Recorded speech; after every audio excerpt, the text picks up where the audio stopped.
You need to translate to some infantry guy somewhere why they should care about cyber. I think they're finally understanding it now, but like it took a really long time for somebody to understand, why do I need a cyber professional in my unit if we're going to go do knock down doors? I'm like, well, like I understand what you're trying to say, but if you're vulnerable cybersecurity wise, you can't see, they deny GPS, you can't do anything.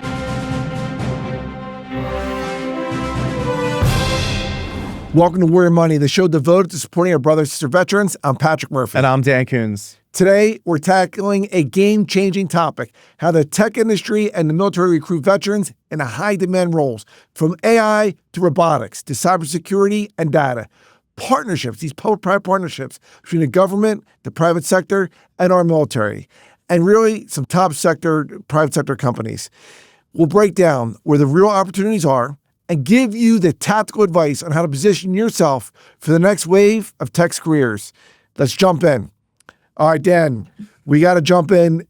We got to make sure when we have about 200,000 veterans who leave military that leave service every day with a security clearance, most of them, how they can easily go into AI, data, cybersecurity. Why is that important to have these public-private partnerships and for these veterans to know what opportunities are out there? All right. So, my last 4 years in the Army Reserves was helping build the 75th Innovation Command, right? So the 75th Innovation Command, Army 75th Innovation Command, the intent of that was to capture active duty soldiers or reservists that had very unique skills to bring back and contribute to the Department of Defense, the military, right? The blended retirement, and I'm gonna connect a couple concepts, right? There was this original way, there was a linear career. We had to spend 20 years waiting for your retirement to kick in, your pension to kick in. We're all accustomed to that. Several years ago, and I think right around when you were in, they advented the blended retirement. So the blended retirement kind of works a little bit more closely to a traditional 401k. There's some pensionary benefits and there's some disability benefits as well, and we can talk more about that in a different episode, right? But what that's really incentivized, I think, is a lot what it's done in the civilian sector, which is, hey, like you can serve for 4 years and then you can go to the reserve and spend another 16 years and you can pop in and out of active duty as it makes sense for you. Or you can just leave, you can go do your thing. You can be on IRR, inactive ready reserves for quite a while, and then you can come back and contribute as you have to. The whole purpose, I think, of like the transitioning veterans that we have, the 200,000 a year, just keep your uniform on in some capacity, right? I'm still in the IRR. Yeah. I just keep your uniform on. I don't know if I'm going to go back into service at all, but if somebody calls me, it's way easier for me to come off of IRR than it is for me to like recapture my commission. So I think it's a good thing for our national security. It's a good thing for our country to have the ability to have some of these 200,000 people that are coming off of reserves and active duty to have an outlet to come back and serve again. Yeah. On the other side of it, you have trained, very well organized, very good people that are trained at some of the best places in the world, ready to enter your workforce. Like if you are one of those 12 critical infrastructure areas, why would you not hire a cybersecurity professional from your state to contribute to your mission at home? Like that doesn't make sense to me. Like why wouldn't you do that? Right. And what people don't understand is because when we have of our million American soldiers, right? Just the Army specifically. And, I remember we had my job was to make sure we recruited enough 120,000, 60,000 in active duty, 60,000 in the reserve component. The majority of our soldiers are in the reserve component, are in the reserve, in the National Guard. 70% of soldiers are in logistics, which is the backbone of the entire thing, right? Navy. That's why the Army keeps rolling along. All 70% of the military is logistics, right? That is and then 70% of that comes from the reserves. Like it is not necessarily an organic organization. Like there's things you have to train on all the time, and there's things that you don't have to train on all the time. You have to have global logistics, but you don't have to do it every day. Like you've got to do war fighting things every day. You don't have to do everything else all the time. Right, and that's why I think when we tell people, like for veterans out there, for active military or whether transitioning, whether veterans are just transitioning to a new job, find your purpose. What are your values? Live a value-driven, a purpose-driven life, and part of that is be confident. When you serve in the Army, that's a Fortune 2 size company. Or Navy or right. And then the Space Force and the Air Force with all that's going on. Right. Not on land right now. Right. Like we in the space industry, which is where I exist in, we do not have enough we do not have enough professionals. In artificial intelligence, we don't have enough professionals either, right? We don't have enough people. So back to the next comment, like, why wouldn't the United States Army, Navy, Air Force, or Space Force want to recruit the best and brightest from industry to come in and help them with these new technologies? Right. Like that is what we need to do to win, right? And that's why, which is great, is that's why you're seeing making it easier. And if you're a veteran or if you're in active service and you're saying, well, I'm not a cyber warrior, you don't have to be. They will train you up on it. And you need to but you need to translate. Like, you need to translate to some infantry guy somewhere why they should care about cyber. I think they're finally understanding it now, but like, it took a really long time for somebody to understand, why do I need a cyber professional in my unit if we're going to go knock down doors? I'm like, well, like, I understand what you're trying to say, but if you're vulnerable cybersecurity wise, you can't see, they deny GPS, you can't do anything. Right. All right. We got to talk. You know, the great thing about Warrior Money is we get the best and the brightest on our shows. Yeah. Right? When we have folks, we had a great American, Jay Long, 101st Airborne, West Point graduate, the COO of Parlay Finance. His wife is the CEO, just a phenomenal human being. But he is now the commander of Detachment 201. Tell me what Detachment 201 is, because I am pumped about this. Yeah. So I remember I told you the 75th Innovation Command, right? Yeah. There's a core group of people: Jim Perkins, Chris Sailing. I have to use their ranks probably. No, I'm not going to use their ranks. They're my friends. Jim Perkins, Chris Sailing, Craig Robbins, Jay Long, Dan Kunze, and a few other people created this like nucleus of ideas where we just want to get talent into the organization, right? So they created this tool called Gig Eagle. Gig Eagle was a collaboration with DIU. We brought in this concept of like, hey, jobs in the military are gig jobs. We need the best and brightest to fill hard roles, and we fill those hard roles with really, really smart people, right? So this whole Detachment 201 thing was announced recently, but it's been years in the making, right? What Colonel Sailing had to use, what Chris had to figure out was like, the authorities existed for us to bring these people into service anyway. We've had, as long as the military has existed, we've had brevet promotions. We've had the ability to promote people and bring people in based on the demands and needs of the organization, right? Technology is the new one. So we brought in 4 executives from 4 of the major organizations like OpenAI, Meta, where else? Palantir, yeah, right. Yeah. And so like, and by the way, Dan, it's not just like backbenchers. These are C-suite folks in these organizations. And I firmly believe that like there's 2 different modes of operation, right? Like I worked for a company that used to talk about bimodal innovation, right? You had your slow, steady innovation, and then you had your fast, rapid innovation, right?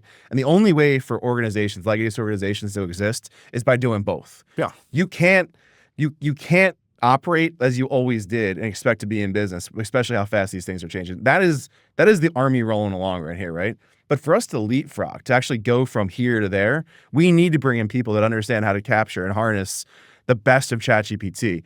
We need to do VR better, virtual reality better, augmented reality better. We need to be able to do all those things. And why would I not want somebody that understands that? Like, and I hear in the background, like, I don't need the DoD to get better at buying Palantir. I don't know. Like, I feel really uncomfortable about that. Like, I hear that concern. I understand it.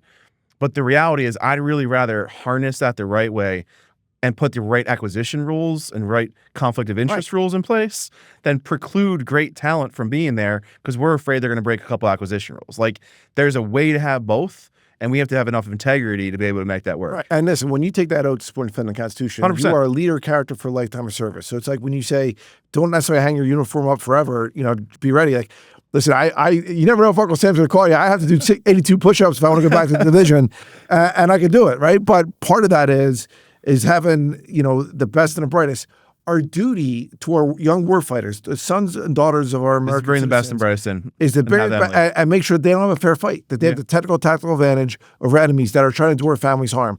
So, I mean, there's also this concept, like in officer candidate schools, an officer candidate does not lie, cheat, or steal, or tolerate those that do. Right. Right. That's the essence of what and that's my personal essence. Like, if you're gonna lie, cheat, or steal, I'm not gonna tolerate, or I'm not gonna do it, and I'm not gonna tolerate others that do it. Right. And so if we're worried about people skipping and lying because they're going to give like disproportionate, like, we got to get back to an integrity-based culture where like you are here because it's the best thing for you to do and it's the best thing for the country. Right. I think most of why we like our veteran network so much is like, I believe that ethos exists primarily. And when it doesn't, we kind of know who those people are and they like Blue Falcon themselves out of the organization. Like we know, we know it, you can smell it. And those people don't exist for very long because it's a high integrity organization. Yeah, you self-select. Yeah, totally. And I'm cool with that. Yeah. Get out of here. And I do think that, especially when you look at, you want to show people, if they see it, they can be it. I want the people to know that, listen, these sweet C-suite executives from OpenAI, from Palantir, from Meta, that are going to Detachment 201, yeah, they're put on the rank of lieutenant colonel, and that's an 05. That's a big deal, right? But they spent decades getting to that level. They're not there. Yeah, soft skill set. And we need them within our ranks, and to get them in there. And I do think that, yes, anytime we have a change in organization, especially an organization as big as the Army, there's going to be some people who are, get agita, but we can't forget why we're here. And we're here to protect American families. We're here to have the technical and tactical advantage of our enemies. Yeah. And we're here, as you said, to get the best and brightest. The Manhattan Project, right? Like Guggenheim, we brought in the best and brightest minds to create the atomic bomb, right? The nuclear bomb, right? That is, I don't think that this AI revolution is very far away from what that was. Like this revolution that we're going through right now is going to change the world, similar to what the advent of that power source did as well for us. Right. So we have to do it the right way. No doubt. And when we come back from break, we're going to let veterans know what they could do to empower themselves, whether they're in active service or now a veteran or anyone else transitioning, how you can get these skills, how people will invest in you, and how you can do what's necessary to get a leg up on the jobs of the future. Back in just a minute.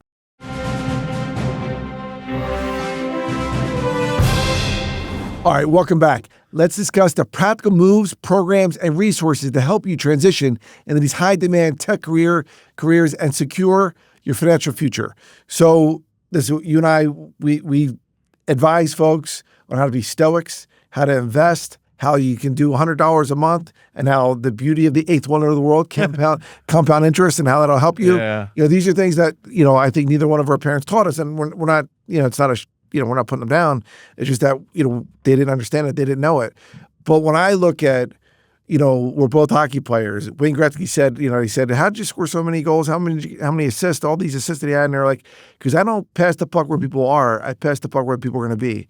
These jobs of the future, they're not going to be taken away from AI. They need leaders of character. They need people who are problem solvers, that are leaders, that will show up on time, that are good teammates. What do you see in some of those programs out there, whether it's Task Force Movement or others, that are helping people get those certifications necessary to get the qualifications, get these jobs of the future? I have a really strong opinion about the linearity of education, right? Let's be like kind of nerdy about this for 1 second, right? You don't stop learning when you're 22 years old. Right. Like you don't, like somebody doesn't come out of college and be like, everything that you're ever going to learn. Yeah. Or you don't finish high school at 18 and like go to a trade school like my dad did. He went to electrical trade school. He was apprentice for a few years and became journeyman, right? And then he went on to create his career that way, right? We live in an economy. We live in a world where if you are not learning something new, you are going to be falling behind. It's the reality of the situation, right? There's not a lot of static jobs that you can get into right now that's going to be the exact same way that it was 50 years ago. So like last week I was in Albany, New York at a semiconductor facility, and I met the director of that facility, right? He'd been there for 25 years, and he told me that his job changes every week. So he's had to learn a new skill set or a new capability every week, which leads me back to the answer to that question. The VA and the education benefits, the ones that you fought so hard to get, are veterans, right? And the ones that you get because you're in service exist there to help you from a lifelong education perspective. I don't care if you go to a labor. I don't care if you're a welder. I don't care if you engage with Task Force Movement to transition into trucking or cyber or healthcare. That doesn't matter to me. What matters to me is that you're continuing to upskill yourself to create more value for yourself so that over time you're making more money. That makes this whole eighth wonder of the world compound interest easier, is if you actually have some money to compound, right? If you have no money, if you're broke, you can't compound broke. Like it just doesn't, I guess you can, but it doesn't go anywhere. It's right. Like times 0 doesn't do anything, right? So you at least need to times 1 or times 10, right? That's what you have to do. And the only way to get there is by increasing your skill set. And I don't care if it's you turn a wrench better, or you weld better, or you read better, or you learn better. Right. Like you've got to do that path. Right. And we tell entrepreneurs all the time, or want to be entrepreneurs or entrepreneurs, hey, don't quit your day job. Yeah. Take it as a side gig, build it up, and get in the right day job that you're passionate about, right? But that's why I think, and it's hard for our fellow brothers and veterans to understand, like the economy is changing. They want skills-based. They don't necessarily care what your college degree is in. What could you do for them? How are you going to solve problems for them? How are you going to, build their business? I mean, higher ed's in trouble. Higher ed's in a little bit of trouble right now, right? Like that whole model of like, let's just like stack credentials on top of each other for a fixed cost. Like that model's probably not going to work very long. Like I go back to school probably every 2 years and I get a certificate, right? I got one at MIT on business implications of artificial intelligence. I went to Wharton for venture capital, private equity. The next one I'll probably do is on like innovation or strategy at Stanford. Like I'm going to go do something in the next couple of years that puts me in a position to learn some skill set that I don't know. Like, or I'll go to board level. I'll go to something where I learn something else, right? This whole notion that you're done at 22 or done at 25 when you're done in grad school, it doesn't work for the way that the world's going. Like ChatGPT came out 2.5 years ago. The world has changed since that came on board. Right. Like it is not the same. It is you've got to adjust or you will have problems. Right. And that's why like because I use it and I get all these things because they must hear me.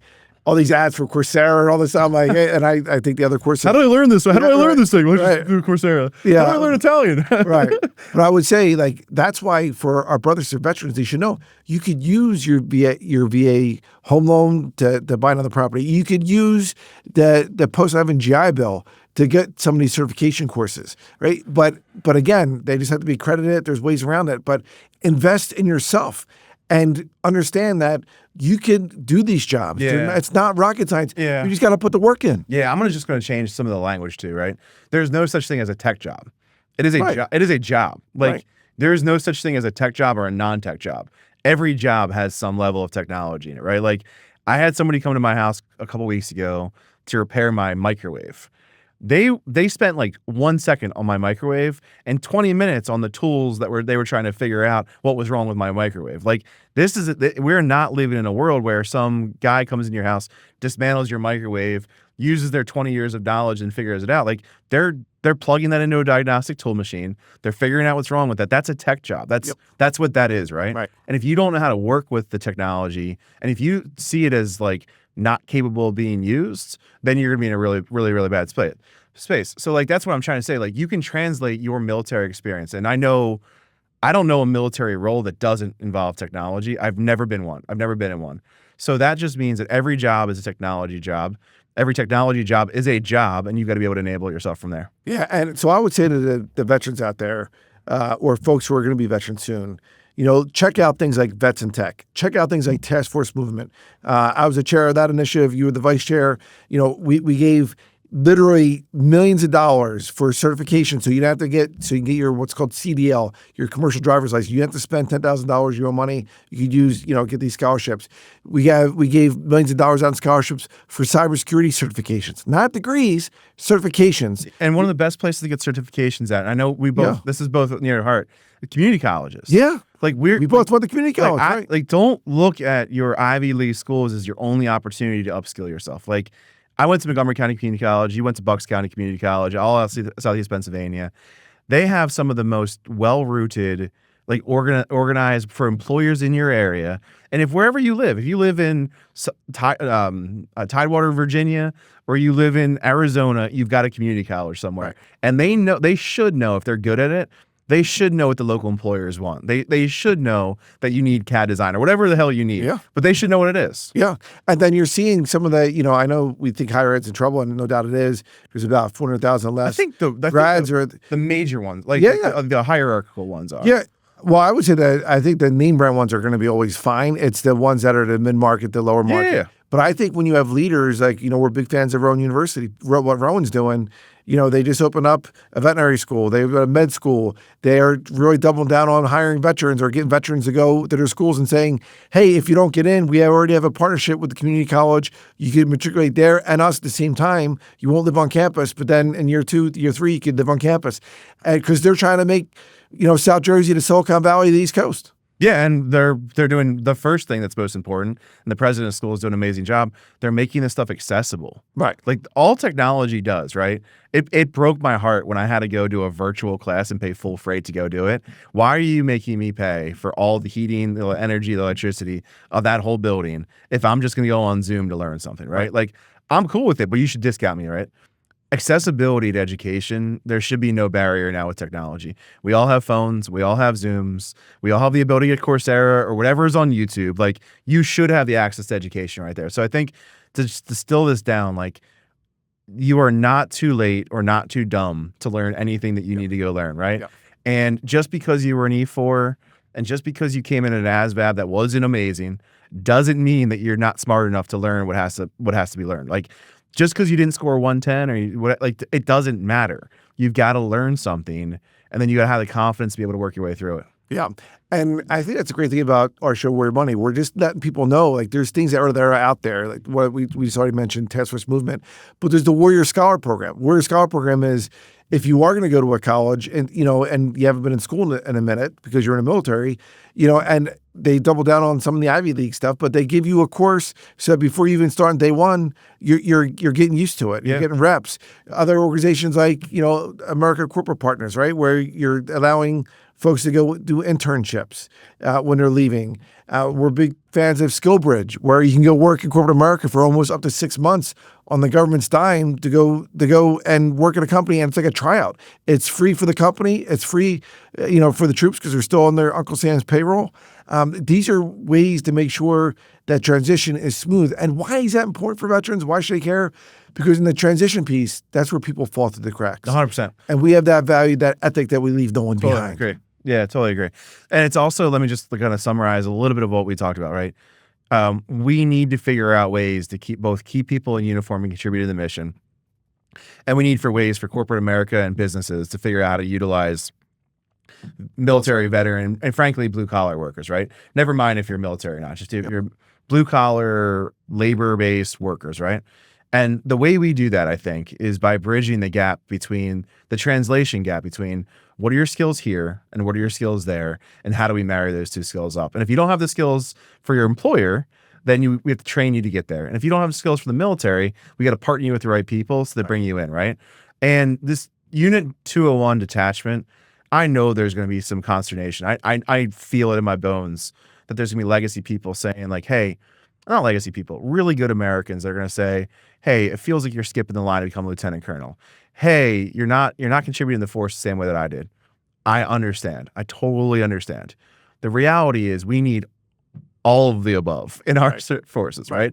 We need the meta guy. We need the OpenAI guy. We need these we need these people to come and contribute on both sides, because the scale of the threat is too big and the problem is too big. Yep. And I hope the veterans out there and the military spouses, which by the way has a 24% unemployment rate with military spouses. And Liz O'Brien was on the show talking about it. Like, yeah. We need vets in tech. We need vets in tech, and there's pathways to get you there. Reach out to us. We'll square you away. And why is that? Look at the openings. 3.4 million open jobs in cybersecurity. People are dying for more folks in AI. People are dying for folks in technology. I just saw Mark Zuckerberg's cold emailing people trying to get him on the AI jobs. Yeah. And giving them millions of dollars to get in. Like, that's the opportunity that we're moving into. But AI is just the tip of the iceberg, right? Right. All the stuff underneath of it. We don't have enough people that know energy systems to support artificial intelligence, data center operators, data center coolers. There's all this work that has to go into it. And you can't tell me you can build a tank one day and not a data center the other day. Yeah. I won't believe it. Yeah. So, all right. So, shout out to Jay Long. We started with Detachment 201, Vets in Tech. There's a nonprofit called Jim, Vets in Tech. And Chris and Craig and everybody else. And yep, all the cats and dogs. So listen, everyone, that's our show, Warrior Money. So listen, subscribe, and review our show on Apple Podcasts, Spotify, wherever you get your podcast, or find us at Yahoo Finance. I'm Patrick Murphy. And I'm Dan Kunze. We'll see you again next week. This content was not intended to be financial advice and should not be used as a substitute for professional financial services.